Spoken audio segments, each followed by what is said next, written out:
Bandiraɓe yeɓiyankoɓe Ayaw Pindi TV ɗo gonɗon eno gonirɗon e dunde Baba Adama Hekala on calminama on juurama kono kadi on bismama e yewtere men paamen pamminen yewtere nde gowɗon heɓde e kala aset ɗo e Pindi TV yadude hen e équipe rédaction sikki ala hankadi yewtere nde wonti aadi bil aadi salade aadi ɓuuri firtude aadi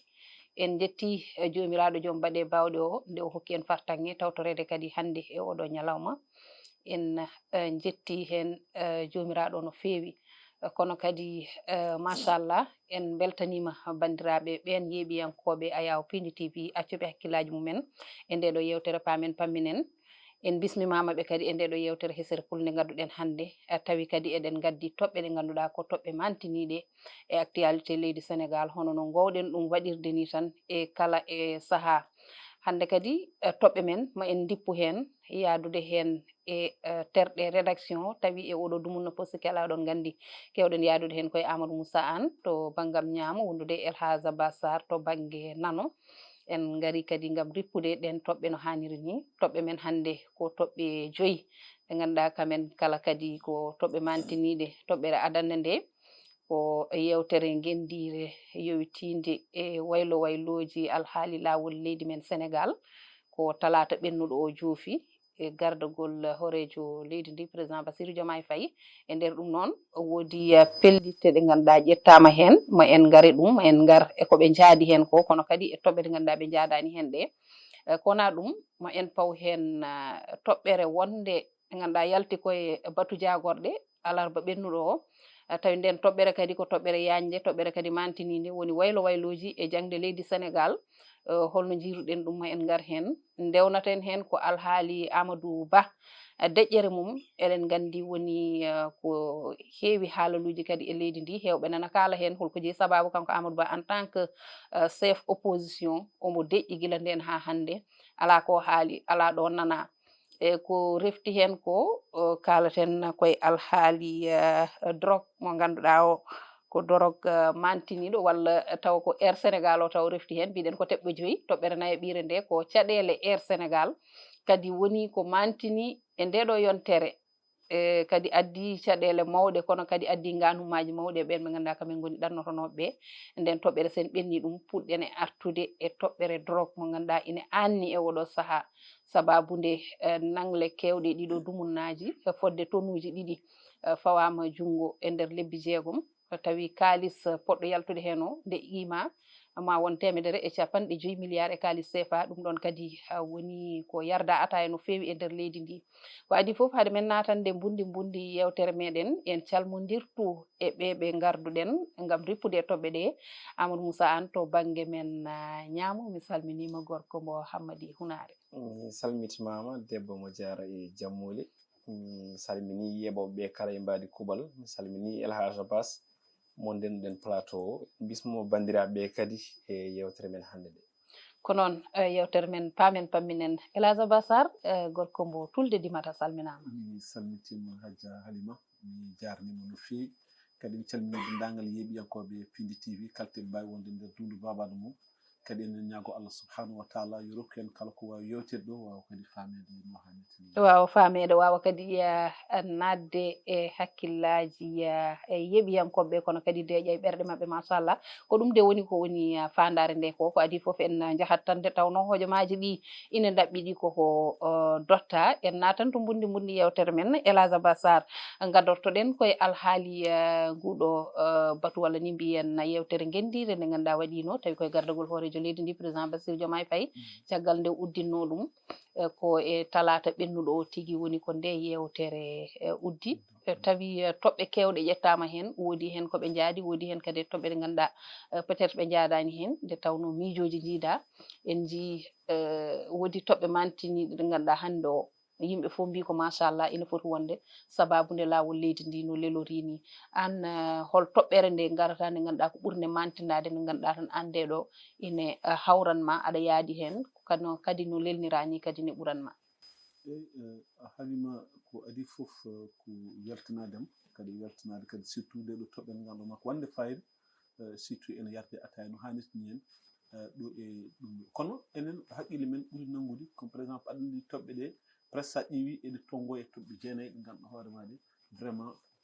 yewtama ko nandira ko hen e ko luurda hen ko fof vraiment kam ma tonga e toɓɓe jeenayyi kono enen haqqillaji men ɓuri nangude ke gandanɗa hoore ma ko doole ɗe ganduɗa magistrat walla doole procureur ɗe gandanɗa hoore ma ko kañum joguinoɗo e leydi men hakkilline ha wawa fodde ɗum ɗo sowona ɗum tan senaki procureur ina wawi yaade ha yawta keerol waɗa ko gandanɗa hoore ma vraiment tawni vraiment hayso tawi ko lawol rokki ɗum taw wonata waɗata hunde ɓurtude mais so tawi nden ɗon toɓɓere joni so tawi vraiment nandiram procureur andi min de ɗo somi ƴetti ɗum ɗo so waɗi ɗum ene wawi taw hayso population yaari hen tawa ko dokkami ko to banggue lawol mi wasa ɓennude ɗum ɗo ndidanami ɗo mi wasa ɓennude diidol ngol ndidanami ngol ɗum ɗon noon so tawi joni comme par exemple on ɗon ɗum ɗon so nandiram tan déjà ma wot ko usti e justice o no fewi par ce que eɗen gandi procureur hande ene jogui doole tigui e nder par ce que procureur tan jotto wiya wonde jeeyi gadane kam Amadou Moussa an e darde hayso waɗan heɗal e darde ma ara kam ha notoɗa ha jaaboɗa e ɗum ɗo donc ene moƴƴino quand même hande a fonnan ɗum e goɗɗo noon so tawi aɗa nodde ɓurde wayno joni saɗa nodde yataw kam au moins aɗa andi ko noddiraɗa te kadi sa noddama kadi ɓayde ka ɓiɗɗe ke leydi ndi jeyaɗa ene moƴƴi sa noddama yataw kadi ɗum ɗo manam jojjanɗe ma ñayetake to ko hakke ma ko woni hakke ma ko wasa ñayede voilà ɗum kam eɗen gandi ina heewi ko ganduɗa woodi woytiɓe ɗum ha heewi sababude haqqeji mumen yaɓɓede haqqeji mumen telɓinede te moni foof ina jogui hakke kala ɓiɗɗo leydi ina jogui hakke ko gonga lawol ko lawol kono noon ɓiɗɗo leydi fof ina jogui hakke ɗon kadi ko wiide procureur eɗen gandi yehini ha ganduɗa hen sahaji yimɓe jogoto kulhuli e procureur o hay haala muɗum sone haala des fois no waɗata no comporte toni tan gonka muɗum ka tan hen sahaji ne hulɓina yimɓeɓe no feewi ɗon kadi vraiment ko toɓɓere mantinide ɗonne kono kadi won toɓɓe ɗe ganduɗa kadi ko toɓɓe goɗɗe ɗe ganduɗa mantinima hen ko wayno magistrat ji ɗi kañumenne eɗen gandi haalluji ɗi ina keewi e guila e laamuji ɓennuɗi ɗo ɗi to banggue magistrat ji ɗi yo goppe gaccide e koye mumen ɗum ɗon foof ina jeeya e ko ganduɗa yewtama kono kadi ina jeeya e ko ɓiɓɓe leydi ndi jonni wonde ɗum ɗon so tawi heɓama ina moƴƴi ha e ko wayno société civile en e ko nandi hen Amadou Moussa garamme ma ko to banggue won toɓɓe ɗe ganduɗa ɗen jaadaka ɗen toɓɓe an hol hen ko nanguɗa wonde nde ɗo toɓɓere de machallah aɗa yaadi hen walla a yaadani hen walla ina fonno wonde ina fonno famodirede e ko nandi hen a jarama Halimata haɗama arde toɓɓere nde ganduɗa mboɗo jogui weltare e nde wasa famodirede mi ara d' abord e toɓɓere nde ganduɗa kañum addi caɗele lawol leydi Sénégal nde woni suɓede ñawowo mo ganduɗa kañum yamirta yo neɗɗo dumbe kañum yamirta neɗɗo acce instruction woni juge on ɗon juge d'instruction on ɗon saabu eɗen gandi ñawoje ne heewi lobbuli e joni noon kaali wonde procureur kañum hufno foof ayini hen saji tawi ñawore waɗi ko procureur wiyata yamiri yo taƴane naggam hen sahaji ɗofte hen sahaji wasa ɗoftede eyyi donc noon on ɗon sembe ustede ɗum ko hunde moƴƴere heddi noon toɓɓere nde ganduɗa nde ene lurda famodiraka te riwta e tawal mawɗo leydi ndi nden toɓɓere sinno ko sagam nde fotano jeeyde toɓɓe jeenayyi ɗe saabu nden toɓɓere woni manam chef de l' état o natta wadde siégé to nokku mo ganduɗa kam woni conseil de la magistrature aɗa andi déjà so tawi neɗɗo laamima kañum ardi konu kañum ardi ñawore donc so on ittama toon tan en jii ko bonnata nden toɓɓere noon wan noon kon toɓɓere mawde miijoji jalti hen jeddi keewi hen saabi nde famodiraka konde toɓɓere kadi ɓoyde woytede ɓoyde rippede donc noon état de droit min to banggam pour leydi heddo wonde état de droit alay saago chef de l' état o siége makko heddo toon o heddo aussi ɗowodirde mabɓe to banggue conseil de la magistrature to on toon donc par ce que so tawi ɗum ala tan elle mbiya a hokki pouvoir justice o pouvoir goɗɗo pouvoir mo chef de l' état o jogino o kamɓen ɓe portanaɓe dow hen ɓeydo hewre ɓeydo teddude ɗum noon so tawi wayi noon janggo e jaam ene wawi addude caɗele ne wawi addude aussi luure walla adda musibaji goɗɗi ɗum saabi noon sinno ko sagam kanko président de la république Bassirou Diomaye Faye rapport o yettima juuɗe makko somo ɓama décision ngaji e toɓɓe kaldade ɗe toɓɓe lurdade nde yo accu siège makko siège président de la république o toon to nokku mo ganduɗa ko toon woni en tout cas pellite ɗe ƴettama jencude ndi yalti so accanama toon siège makko kadi kanko maw peeso no feewi par ce que aɗa souvent kamɓe kañum wayi tan ko kañum lamminata kañum ittata an joni Amoussa luɓɗomo guiri to yiɗi ƴeewa fof ɗon ƴeewata ɗum waɗi kanko en général comme par exemple chef d' état kala ɗo chaise makko so jokki wonde toon mi yiyani wuro waɗde so waɗama aussi à la base mais so jokki wonde toon kam gandena hande kadi ɗum jokki fawde jungo makko e dow en tout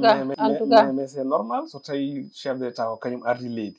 normalement faw jungo muɗum e dow leydi kanko ce qui est normal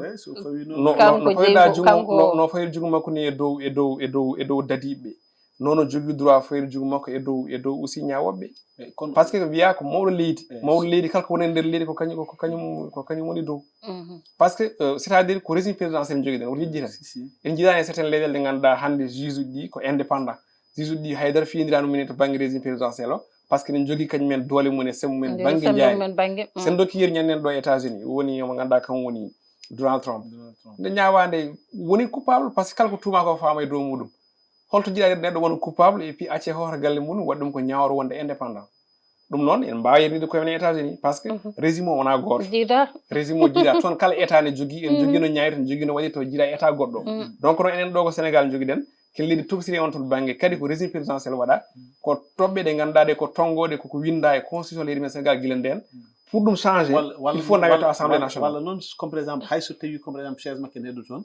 kam to banggue nomination ngaji ɗi kadi o ustine ɗum par ce que acce au moins magistrat ji mbawa quand même yiide neɗɗo mo ganduɗa ko oɗo hande ndeɗo jonde wawa ardinede walla ɗum ɗo par ce que wona ɗum wonata que juge et parti ayi ndeɗo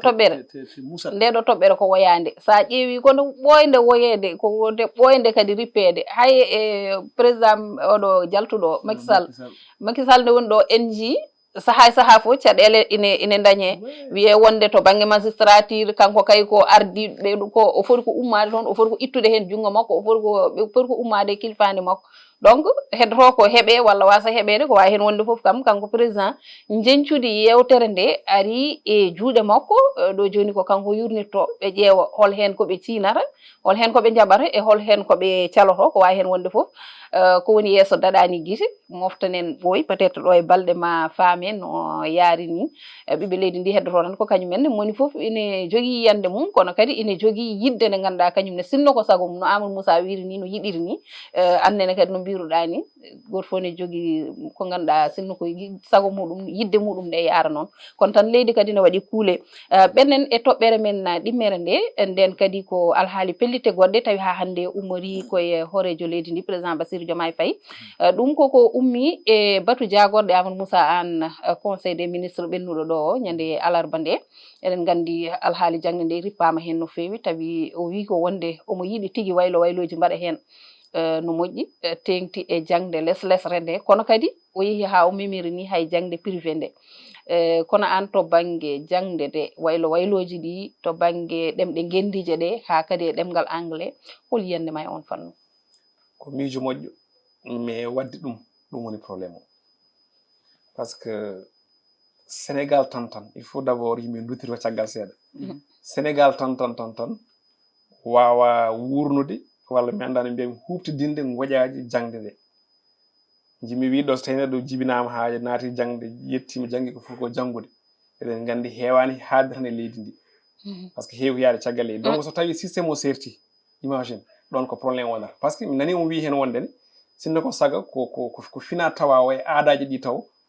jangge e nder duɗe ɗe tawi ne yaadi en tout cas e fina tawa e aadaji meɗen donc kibar so tawi heeɓi bac walla yiiɗi yaade caggal leydi pour jokkoyde jangde ma te an ko jangguɗa ɗo ko on systéme e oɗo e systéme o paaɗa o wonta gotum ɗum ko jibinande probléme yimɓeɓe donc il a fallu que min sinno ko sagam wadde c'est vrai wadde yurnitade ɗum hayso waylani foof ne yo andu kam kala ko wawi hen miijede walla kala ko wawi hen tonguede ne woto lundu systéme éducatif walla woda ko ɓeyda hen tawa no wanuni ni wo amma to banggue nandude ɗemgal anglais e nder primaire o ko miijo wongo fayida heddi noon ko ha joni ko faisabilité o wodata beele ma won beele ma élève ɓe mbawa vraiment dañde ko cohli ko saabu hannde enen eɗen jogii probléme koye sénégal gonɗen nokku fof no jogii gaddin muɗum ɓeya ko ngal ɗemgal kalata ɓeya ko ngal to ɗemgal ɓeya ko o sifa jogii ɓeya ko oga sifa jogii hannde o pour sukaɓe ɓe wonɓe primaire ɓe mbawa wadde maîtriser ɗemgal français ngal par ce que ɗum adi waɗe ɗo hen ɗum tan ko probléme hannde donc so tawi anglais wattama hen aussi est ce que jibinantaɓe kadi aussi probléme goɗɗo saabu ya maîtrise français ya maîtrise anglais ya maîtrise jara noon ko hunde wonde difficile kono en tout cas ko miijo moƴƴo par ce que anglais ko ɗum langue mo ganduɗa ko langue universelle so tawi no mbirata ni ko langue international janngude ɗum ha wawa ɗum guilay fuɗɗode ene moƴƴi par ce que élève men étudiant ji men ne jogui on probléme hande neɗɗo yara fannu tawi yaari koto fannu anglais mais pour wawade prononcé mo anglais ha moƴƴi ko ɗum ko caɗele déjà ɗum wonta probléme donc so tawi guilay fuɗo jomum wawi jangguinede ɗum et puis waɗi ɗum maîtriser ko miijo moƴƴo kono probléme o foof woni harimata ko joni wona hunde ganduɗa nde tan hande fewjama hande woni janggo ɗon kadi aussi yimɓe paama par ce que systéme éducatif leydi sénégal tafa presque koye kiital 1960 walla ni ko adi ɗum par ce que école naati leydi sénégal ko adi oɗo saaha donc noon wiide fini subaka goto tan de jour au lendemain waylude systéme oɗon éducatif ni wona hunde wemde so Allah wona hunde wemde kono en tout cas ɗon nden toɓɓere min mbiyatmi kam to banggue anglais o min kam mboɗo yaadi hen à 100% déjà won duuɗe ɗe ganduɗa ni kañumen guilay primaire ne mbaɗa anglais seeɗa seeɗa ɗum woni e duuɗe privé ɗe ganduɗa taw koto banggue duuɗe ɗe gona laamuyankoje ɗe woni mabɓe ne mbaɗa anglais guilay primaire ɗum ɗon ɗon ko hunde moƴƴere saabu sa ƴeewi anglais hande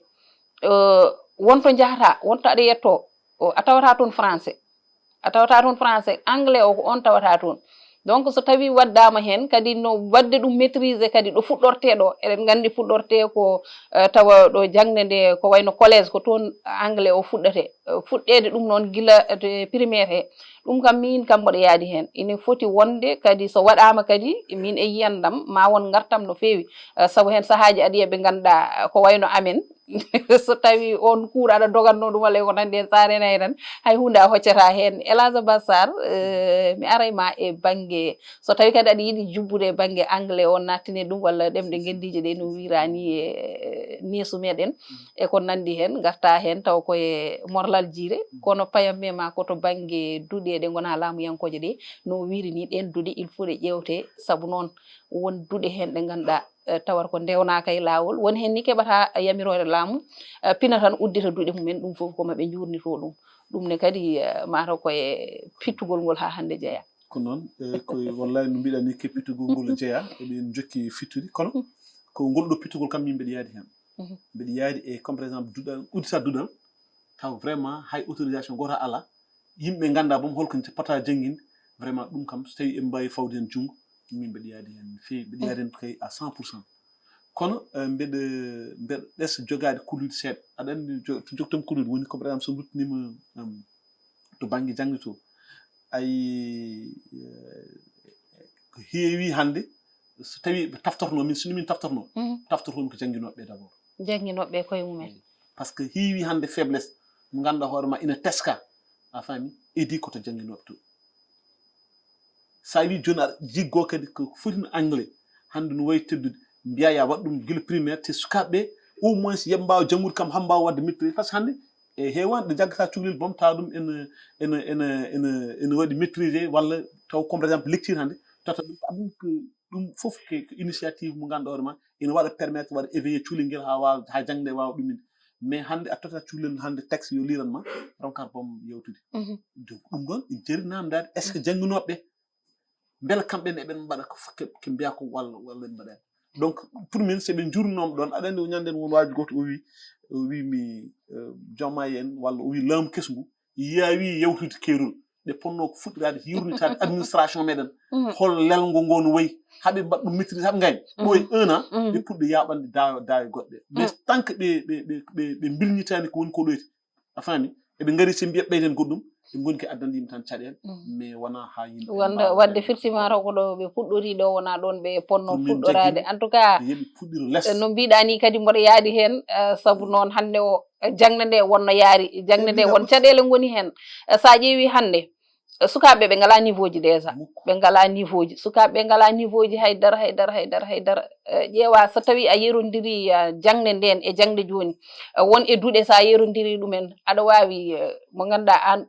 ɓuri ɗum janngude taw an ɓuri ɗum diplôme aji sa rena hene wawi jangguindema par ce que maîtrisard hande sa joɗni ɗum ɗoyri suusa haal français voilà ɗum ɗon ko caɗele ɗe ganduɗa caɗele mawɗe ko caɗele mawɗe donc ɗon kadi no Elage wiri ni janguinoɓe ɓe koye mumen ne poti ƴewtede kono kadi gonga sukaɓeɓe kadi hen sahaji ene jeeya hen de tawa ni wona e janguinoɓeɓe kono sukaɓeɓe koye mumen gonka ko gonɗen hande ka sabu sukaɓe hande natti woƴede jangde goto foof ko goyammi ko so tawi yettima galle woƴaka cahier muɗum woƴaka livre muɗum ala woƴako téléphone woƴako télé woƴako TikTok woƴako YouTube aji e surtout téléji ɗi joni téléji e koye mumen nana mbaɗa YouTube ɗum fof ko probléme ɓe caɗele ɗe ganduɗa kadi jignaɓe ne poti yurnitade ɗum en ɓendande en toɓɓere téléphone aji joni ɗi ko ɓuuri ko muuse mumen hande a ronkat fam ƴeew hay SMS sen binduma message waɗan message ko lettre tan ya fam kono ɓe jajat mais an joni sa jaji honno neɗɗo ala sukaɓe a famata ko ɓe bindata Elage a famarade a famata bindimaɓe ko kamɓe noon pamata ɗum e o saaha mo gonɗen Amadou Moussa paɗen koye alhaali Amadou Ba ganduɗa kañum wonno candidat Benno Bokk Yakar hande o kañum woni chef de l'opposition kono de Amadou Ba deƴƴere muɗum nde woni ko haala no feewi yimɓeɓe jewti hen yimɓeɓe dippi hen haalluji kadi ina keewi hen oɗo saaha an hol yiyande ma Amadou Ba nde ɗo deƴƴere makko beele ina jogori wonandembo gartam walla jogori ko telɓindembo ɓuura hokkude sembe laamu ngu ɓuura susnude ɗumen kono kadi ɓuura kadi wawde ɗumen darnude e dingiral ngal kadi so tawi woni chef de l'opposition kañum nanaka hay nokku nane deƴƴi deƴƴere muɗum kañumen mbawa ɓennude no jiiruɗa ɗum ko aada Sénégal ko aada Sénégal so tawi laamu ngu lima gonɗo chef de l'opposition o heewi ko deƴƴude ne waɗa ko wiyete round d' observation eɗen mbawi jangguir ɗum noon e fannuji ɗiɗi fannu gadano Amadou Ba chef de l'opposition woni koye darde laamu ngu ha yiya faayi fuɗɗo haalde walla nana remdina waɗa cumul ha anda ɗum ɗo timmi haalande no moƴƴi yalta haala eɗen mbawi jagguirde ɗum noon fannu goɗɗo o eɗen mbawi jagguirde Amadou Ba komo parani taw no titre Dawul Thiow wino hanki woni les échos no Vox Populi je pense no wino wondene no Direct News no wino wondene Amadou Ba parani eɗen mbawi jagguirde kadi wondene kanko chef de l'opposition o omo jogui caɗele nderi hakkude makko e landa kawo yaaduno iddi élection ngaji présidentiel woni on coalition Benno Bokk Yakar e kan landa APR so tawi noon koto banggue ruttade analyse gadano wonde round d' observation mo jogui o ɗum ko aada Sénégal kala nde laamu wayli en kewani nande chef de l'opposition ina yaltina cegeneji guila e law elle wonata koye rentade woro fuɗɗade kono Idrissa Seck rewino ɗo ko ɓoyani ko tan nde tawno alahaali o fuɗɗi gonɗen ko état de grâce taw donc pour am jaggumi so tawi ko on banggue jagga ko on koye rendinde on waɗa observé so état de grâce o gasi jatal makko gadnal o fuɗɗo yande laamu ngu o hollira hoore makko en tout cas fannu goɗɗo kadi so ari tan taw wonata ko duƴƴal taw wonata tan ko duƴƴal o daña ko holli Sénégal naɓe fannu goɗɗo noon ɓurmi jaggude min ko Amadou Ba woni koye miijoji ene wonata beele heddoto koye APR coalition Benno Bokk Yakar walla yarata ko banggue muɗum donc hande Amadou Ba jaggen wona laamu ngu tan foti wadde opposé omo huttidiri aussi opposition goɗɗo e nder coalition bambuɗo mo ñanden wadde ko saɗede mawde hande o jogui o mbiyen o lombi ko hakkude marto e tande so tawi en belama mbiyen hande o jogori ko telde o haɓay coalition Benno Bokk Yakar APR haw gayna taw o fuɗɗo huccande haare makko e régime kesso donc nden deƴƴere min to bangam jaggumi wadde kanko ko haareji sababu nde deƴƴere taw koye peeje e stratégie miijoji banggueji ɗiɗi foof alay saago ƴewtindo Elage an Amadou Ba est ce que omo foti deƴƴude ha hande kadi ko wona ɗum ko kanko hande o beele yontani hankadi o yalta tan hankadi o haalani yimɓe kam hayso tawi woni wona to banggue lundiɓe to banggue hakkude makko e APR o yalta tan o wiya carrément kanko o heddima walla ko jaltuɗo ha laaɓi walla yaawi c'est que Amadou ala ko hay Amadou probléme makko ɓurɗo mawnude o wala ko haala ah bon si parce que Amadou Ba o rokkama teddugal o sembinama pour yo waw darade o haɓo ko wonno ko ɗoyti beelom ƴettu laamu hay so tawi naam woni wiɓe e wonde ko ko o tottaka fodde makko ko jam faɗo walla ko jam faɗo bon min kam mi yiyan janfu par ce que janfu deux aɗa sa fof ñande fof ma nan yimɓe ne mbima ko président de la république ko janfindire ko janfimbo walla kankodi ko wonɗo janfi président de hay hen goto mabɓe yalta hen dari wi e wonde naggam walla naggam donc ɗon sa juge tan se naki kono noon hélas ko ɓuuri holliride hakkude mabɓe kam en wawi juuma en wawi sa rena e ñaw ɗum tan se naki en wawi juuma kono ko ɓuuri ko labde woni Amadou Ba o manque tinnude hoore makko ay so tinnu hoore makko degui degui wona kaɗo haala haalte par ce que Amadou Ba a nantat ɗum par ce que kanko woni mo darnani koyɗe somi nani haala ma manque darnude koyɗe min somi faami ngal haali ko yiɗi wiide faute o fof o paɗa ɗum koye dow Amadou koye Amadou Ba o waɗi mo yinno mbaɗa hen expliqué yimɓe paama exactement holko woni faute Amadou Ba toon jiɗi arde c' est à dire jiɗi wiide ay politique ko jolfuɓe kewi noon ko en mbi politique ko ñefnango mo gën saraha wona tan a laltaki tan ndemanɗa ha ɗar tan ngala totteɗa mbiyaɗa yaye arde ala politique namdi ko wonko namdi ko heewi namdi ko dillere namdi ko haala namdi ko yurnitade namdi ko saaji ngadde namdi ettade namdi fof kanko waɗani ɗum mais hayen daro waɗen Amadou Ba holno kon jiiɗa waɗi haydara ɗum ko saha kalata malla saha nde wonno joni fof aɗa gila yaw Amadou Ba gila ɗum ɗo yewta joni anini amba hen hay goto nanano hay ala mara wongo deƴƴiɗe mara wongo waɗino deƴƴuɗo mbiɗa sikki yaawi kadi attention gonɗen koye 2 mois quelque ko élection ngaji ɗi ɓenni ko wona question yaawi population sohli en sohli aɗandi politique mbimami yaadani e deƴƴere sa woni mawɓe mbima politique ala noppi jogui tan ko guiti politique ala noppi nanta sinde nanan kay tan nokko ko faɗa ko ɗon heewi mais politique jogui tan ko guiti yiyat tan ay kanko hande gila hunde yen ha joni yo dar kam o wi bandiraɓe Allah jarama on jarama hay seeɗa mo daño 37% walla 35% mo daño yo wi yimɓe Allah jarama on jarama mais est ce que anani ɗum ananani hay dro waɗa firti mbiɗa sikki wadde firti ko wori probléme par ce que déjà kamɓe coalition Benno Bokk Yakaar e won seɗɗa APR nana mbaɗa tourné ji remerciement en jii hay région ngaji en jii Kaffrine en jii Tamba en jii précisément voilà en jii aussi Kolda tout récemment avec Abdoulaye Daouda Diallo pourquoi kanko firti ko wonko woni ɗon ko halmato yima ko ɗum alay sago yimɓe gongdini wondene won probléme woni hakkude probléme nan ɗon saabu ko ɓuuti holliri mais min mbeɗa jagui probléme so wodi won hakkude Amadou Ba e APR tan min kam premier personnel mbeɗa jagui Amadou Ba woni foti ko kanko woni foti kolɗa motif en tout cas min kam waɗi kolɗa motif en tout cas ma won goɗɗo mo ganduɗa kañum ne ko motif tan ko deƴƴere nde heewi juuti min kam ɗon en jaadata neɗɗo baɗɗo politique deƴƴata min ɗon en jaadata no hélas haɗa men yaadi so tawi duttimi caggal seeɗa nde subade en jii dilli muɗum 2 mois après ko manam ko Macky Sall subino wonde kanko woni candidat en jii no wayi goto fof yalti wi ko yaadani hen Abdoulaye Daouda Diallo en no wiyeteno waɗi kay pusbu kay waɗi pusbu goto fof woni candidat en jii wona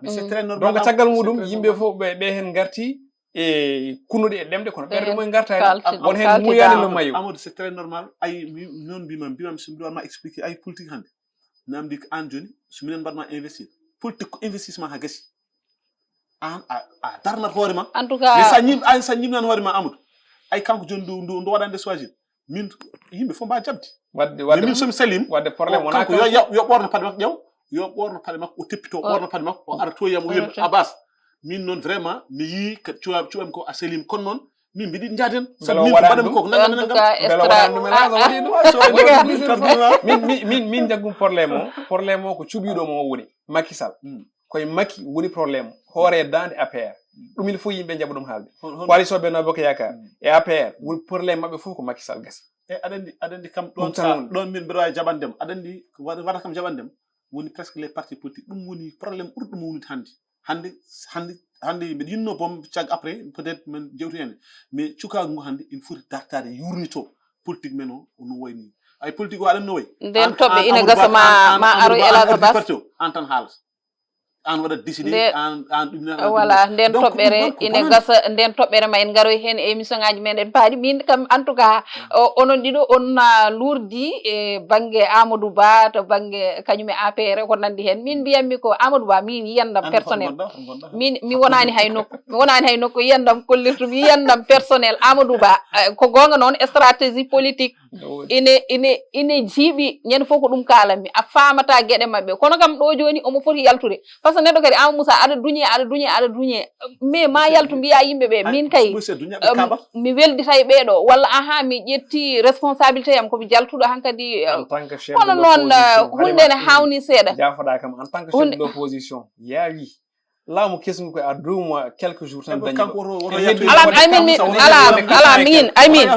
min mi haalani haala laamu ngu min mi haalani haala laamu ngu no kanko mbiyam non min kalmi ko haala Amadou Ba e APR min ko on banggue kalmi hojomaji meɗen gasi beele ma en jokkit ɗeɗo toɓɓe mataw on peccat toɓɓe ɗe Amadou Moussa dokkanmami ko Air Sénégal o mi hokka ɗum dorogo hay so woni waɗani kam aɗa yiiɗi haalde dorogo Air Sénégal caɗele mum e ɗeɗo balɗe ine teska wadde yo jiiɓe hokko en seeɗa caɗele Air Sénégal e oɗo dumunna en jii caɗele ɗe no mbayni hewde guilay hajjoytunoɓe ɓe ha kadi e woɗɓe ɓe ganduɗa ko ɗannotonoɓe dañi caɗele mawɗe saabu noon Amadou Moussa ne muusi taƴa biye ma ha gayna gara ha aéroport mbiyeɗa a wawata yaade walla waktu ma dirtini eɓe ganduɗa won hen ne jogui liggueyaji mumen won hen ne jogui rendez-vous ji ɗi ganduɗa ko baɗɗi important tawa ko fonnoɓe ɗumen yaade e oɗon waktu kadi so tawi dirti ko caɗele wonata hol yiyandema beele ɗum ina foti wonde en tant que Air Sénégal mo ganduɗa ko gendindi machallah Alimata so tawi ruttima caggal tan janguirta Air Sénégal ko hono no caɗele Sénégal ni en kaali ɗo caɗele justice en kaali ɗo caɗele politique en kaali ɗo caɗele kewɗe ɗe ganduɗa ɗe rewi ɗo eɗen kaala situation ko fati banggue systéme éducatif o no on probléme wurini ko noon Air Sénégal ko jogui ko ɓurɗum bonde to banggue probléme uji Sénégal guila dawa dawi guila Allah waɗi heeɓi indépendance dañi feccere nde renduno e Air Maroc dañi Air Sénégal en dañi ko wiyete onon compagnie guinden fewde hande ko probléme mawɗo wona laamu ɓennugu ɗo ngu ittanoma wadde hen doole e sembe beele Sénégal no wona ko wiyete ko op aérien woni nokku mo ganduɗa o ko nokku ɓurɗo wawde en tout cas hutorade to banggue alhaali manam laaɗe diwoje to banggue weeyo ngo woni op aérien to banggue Afrique de l'Ouest kono noon waddi hen ha tampi par ce que ko sohli ko eko namdi ko ɗum woni ko waɗaka d' abord e tabal ngal tawa ko sohli ko eko namdi ko peeje namdi ko jangde namdi ko doole namdi ko sembe namdi ko koppereje namdi aussi ko karallagal eko fate banggue fannuji ɗi foof ko noddi ko to banggue alhaali aéronautique wonko joga hen no jiiɓi alay sago ɓe avancé hay sinno ha mbaɗen arondir 50 c'est à dire que sa hokki yeeru par exemple hande Sénégal sene wiye yo wadde concurrence par exemple e compagnie baɗino no wiyeteno Ethiopian voilà woni Ethiopia Airlines Kenya Airways en sa mi yawaɗe concurrence ko wayno Royal Air Maroc en e Air Côte d'Ivoire en a ronki yaade hayɗo e ɗo ko probléme hande ujunnaji temedde Sénégal naaɓe hande ina jogo probléme e sahande kuppi biyeji mumen Air Sénégal jiya jomum aɗa aéroport taw ko rendez-vous joguiɗa gara aɗa foti diwde gona aéroport fodde balɗe tati gona aéroport fodde waktuji kewɗi gona aéroport ha tan te so tawi a tardi aéroport normalement compagnie foti waddema remboursé mais pour remboursement aussi ko ɗum probléme hen sayi won hen mbattaki remboursé hen sayi hay prise en charge to banggue hôtel o heɓotako prise en charge to banggue ñamde e yarde heɓotako te gona aéroport ɗon mbalta ɗon gonta a wayni caɗele mawɗe vraiment poɗɗa fadde ɗo ko caɗele mawɗe te aussi ko tawoyta ko caɗele par ce que aɗa wawi joga toon rendez-vous firti ko hande so tawi assise waɗama to banggue justice waɗama to banggue éducation waɗama to banggue presse yo waɗe to banggue oɗo Air Sénégal compagnie yurnte no waɗirta ni fonction wadde jewte poɗɗe waɗede leydi ndi ko jewte kewɗe hélas hol yiyandema Air Sénégal caɗele ɗen ko ɓeyden men tan ko o limti ha heewi kono yejjiti nunɗal sa fof woni so nunɗal alani par ce que e nunɗani ko nunɗal manki nunɗal ngal heddi eyyi nunɗal manki tant que noon nunɗal ala par ce que sa halfinama tan an jaggita ɗum ɗo galle bamma au lieu que an mbaɗa hen foti ko wonde a watta foti ko wonde et puis ɓe ngala jurumi hay goto goppa ko jojjanɗe ɗe jaaha e ko min mi wawa wadde surtout ɗeɗo balɗe hajjiyankoɓe ko mbaɗi ko pene wona ko hajjiyanki kay watti hajjoyde kay rew e avion a faami yaada ha wattu ƴettu kaƴen weddo ɗumen muusi te kadi Sénégal naɓe aɗa watta ƴettude Air Sénégal wondeɓe nde des patriotes yiddi vraiment ɗum ɗo ko patrimoine meɗen min mi yom ya hen ɓurini min ƴetta jawdam mbeɗa waɗɗum e banque voilà ɗon noon hankkadi noon wonti caɗele goɗɗe wadde ɗum ɗon ko caɗele mawɗe ganduɗa vraiment la ardiɓe ɓe ardiɓe laamu ngu so tawi ko gonga yoɓe jurnito ɗum tengti on jagoro mo ganduɗa kañum tigi tambi gueɗe ɗe yoɓe kes nguɗo ko adan ko yimɓe ela wor ko la dara laamu kes problème o fof ko laamuji dewɗi en tout cas ko est ce que no pulaar wiyata ni ko ni heege tawruno jeewo bonɗo aɗani heege so ari so tawi jeew en boni foti ko lesɗi kinaɗe seeɗa jeew ɗum ɗum hay nokku meeɗa yiyede elaɗo basar fayno dorogo ojo ma accuma tan ojo maji men nana doga dartaki ela toɓɓere men wattindinde nde ko alhaali dorogo koye ine ɓaɗo lebbi walla ni e nder lebbi jeegom mbiyanmi ko ine ɓaɗo tonuji ɗiɗi cocaïne jaggama ɗo e leydi Sénégal en jii ɗeɗo koporeje ɗe ma won 150 milliards kalis CFA ɗum ɗon noon ko caɗele mawɗe te en jii darde douane ɗeɗo balɗe vraiment eɓena jagga toujours nana wonde douane nangui kilogramme uji poɗɗini ha tolnima ɗo holno jiiruɗa oɗo drogue naato e nder leydi Sénégal ummorade e leyɗele catiɗe ɗen ɗe aɗa andi Halima min kam mbiɗa jogui kulhuɗi taw kal Allah beele est ce que wona jogorɗen ko wontude capital drogue nde jogui ɗen ɗon kulhuɗi kono somi ruttima caggal seeɗa ɗo e presque aɗani an mbiɗa ko lebbi jeegom mais sa ƴetti lebbi jeegom ɗi a moyennant lebbi ɗiɗi kesi ɗiɗo min kam so Allah drogue o no naati par ce que a finta ñalawma mba nanan drogue waɗan est ce que keɓe uddiɓe frontiére uji yo drogue naat walla est ce que ɓe dagnuɓe yo drogue naat hande holɓen régime keso non mais c'est à dire régime kesoɗo Halima imagine toi ɗo e deux ƴew rek wallahi kalim ko teskɗe ɗum ay kalɗa ko ɗo an mbiɗa presque nder 6 mois mbiɗa kino tolno presque 2 tonnes kono mbeɗa andi kam 1 tonne e 50 o naggake nder lebbi ɗiɗi ɗiɗo lebbi ɗiɗi ɗiɓe jooɗiɗi hélas ma hawa yejjiti ko wonno ɗo la question c'est quoi la question woni est ce que keɓe soktuɓe dame ɗe ɓe mbi yo drogue nat walla holko saabi ɗum par ce que Halima en hulɓini ñande fof kala subaka pinɗa a ƴeewi jour uji ma taw drogue nokku nangam douane hélas jarama Amadou Moussa yiyande ma min hélas wartaki ɗum ɗon en hollirma wondene ko ɗum idée moƴƴo firtini ɓaren no mbiɗa hen so tawi abbimi pour jabtademi haɗa arde yiyandam ko hollirde wondene waddene firti ko adan ko natano yiita ko woni heewi alors mais an o wino ko de très bonne question wona firti adan en jagge kono en hakkili no jaggirte ni joni de oɗo élage mi ara élage mi ara en tout cas ɗiɗo lebbi ɗiɗi no jaggirani reno ko Amadou hulko Amadou Moussa haali ko c'est à dire ko min ko pour abbade eko haali ko jimmi wiide wadde so tawi e nder ɗiɗo lebbi ɗiɗi ɗiɓe gaari en jii ko jaggete ko no heewi firti e auto régime ko jagganno ko foof e heewde ko accirtuno yewta ko ɓuuri on ko suuɗetano hen parce que firti aɗa wawi janggue ɗum aɗa wawi janggue ɗum laabi ɗi mais aɗa haali e pari Amoussa ko douane gonnoɗo ɗo autorisme on douane tan woni ɗo joni mais won jimɗo douane kono laamu ngu change won jimɗo douane même directeur douane o e mbisiki so tawi jumani o change donc jimmi wiide ko élage par exemple ko haalimata wiiɗo ko pour jabtade namdal makko ngal leydi ndi wona eɗen kuuli ko leydi ndi wonti plaque tournante to banggue cocaïne drogue eɗen jiiya hannde leyɗele Afrique de l'Ouest sa wi Guinée Bissau a wi sayanaki ko Sénégal mbiyata haɗama wiide Cap Vert haɗama wiide ɗum ko wayno guinéji goɗɗi ɗi malien mbiyata ko Sénégal wonata deuxiéme position so tawi a rentaki ɗum noon waɗi ɗum ko hen fannu goto trafic de drogue o koko dangna eto banggue won e jaggue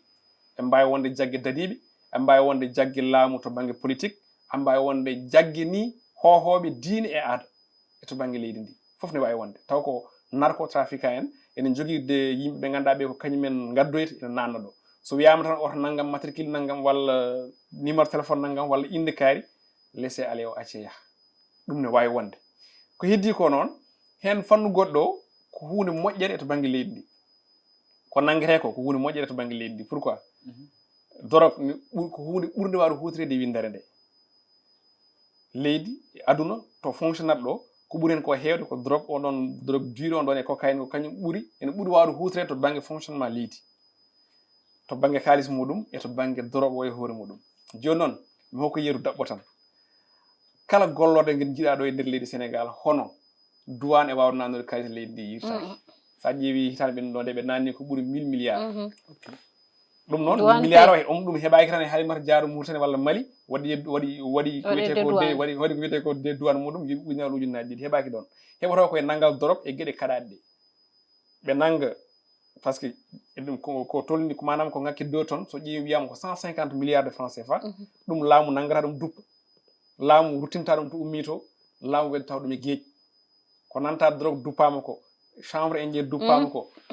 kurujuru duppete fulle hen seeɗa ko heddi ko en jogui to yahata so tawi leydi ha dañi probléme yobde fonctionnaire mum walla laamu no sohli par exemple 2000 milliards te caisse muɗum ala ɗum noddata ko douane ko kamɓe jogui espèce ɓe nokkoya toon espèce o ɓe lomtina ga koɓe cohli ko ɗum heɓoto koye ɗe nangle ɗe jiita donc noon la faali ko yimɓe gacci hen hakkillaji no fewi affaire drogue koko meeɗata circulde e aduna he koko meeɗa circulde e leydi ndi hayso laamuji change ko noon en tout cas drogue o haala muɗum ne foti haalede kadi ko foti rippede hen kone heewi kono malheureusement hojomaji meɗen koko gasi ha laaɓi directeur ɓeydanino en seeɗa hojomaji kono tan jiibe oɗo saaha hankkandi darniri en gotal hayko jiɗɗen hen ɓeydude en mbawa Ama Moussa konngol ma battindingol a jarama Halimata en beltini bandiraɓeɓe en ñaguima yafuya kadi aussi so tawi en kaali ɗo ko ganduɗa wona noon lelori ko fannu famha mumen kalten eyyi kala yontere noon eɗen eto famde ko kewi aset hande o famde ko kewi dimanche o ha aset o arta ɗum ndendinten gaddanen ɓe ɗo enenne so tawi en juumi hen walla en kaldi no fotira noon wona ɗum woni fandare nde